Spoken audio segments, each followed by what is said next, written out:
दादा दादा माफ करा.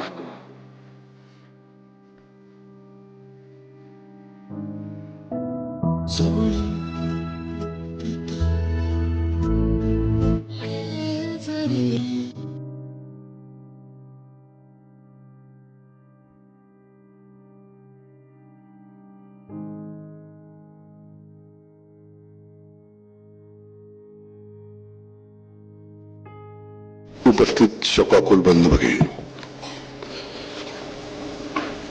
हा दिवस आपल्या सगळ्यांच्या आयुष्यामध्ये जडणघडण करण्याने आलेला आहे.